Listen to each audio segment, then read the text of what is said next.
Breathe. একবার আজকে diabetes আজকে ডায়াবেটিস শিখাবো। ব্রিদিং মানে শ্বাস প্রশ্বাস।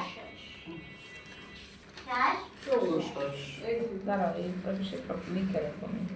এই প্রশ্বাস মানে হচ্ছে ওটা আগে লিখে নেই না পরে হ্যাঁ এটা তো করো পরে। আমরা যেটা নেই এটা শিখে পরে। আচ্ছা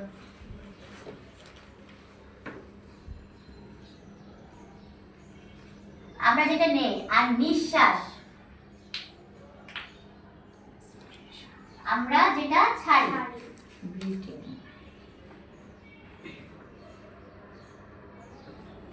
আচ্ছা ব্রিদিং ব্রিদিং হচ্ছে আমরা যেটা নেই আর ছাড়ি, শ্বাস নিঃশ্বাস।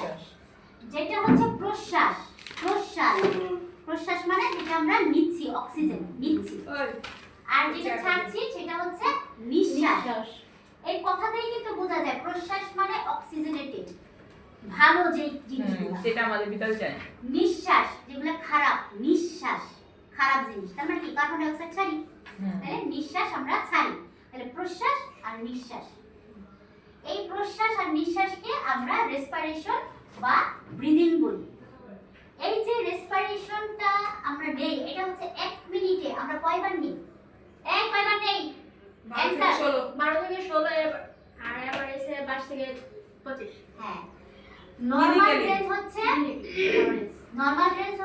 12 থেকে 16 ব্রিথস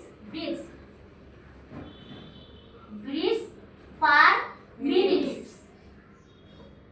মিনিটস এটাকে সংক্ষেপে লেখে মিনিটস, হ্যাঁ পার মিনিটস।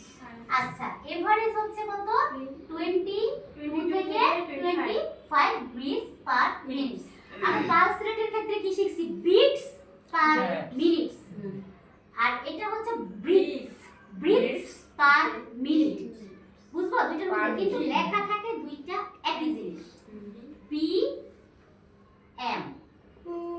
এই কথাটা লেখা থাকে দুটোটার ক্ষেত্রে, একটা হচ্ছে বিটস তাল, একটা হচ্ছে ব্রিথস। তাহলে এই যে বি এম লেখা থাকে, পিটা কিন্তু লেখা থাকে না, সেই ক্ষেত্রে আমাদের বুঝে নিতে হবে কিভাবে যে কোনটা বিটস কোনটা ব্রিথস। পালস রেট বিটস, আর ব্রিথস হচ্ছে শ্বাস প্রশ্বাস। শ্বাস প্রশ্বাস যখন ব্রিদিং করবে এটা কিভাবে লেখা থাকবে?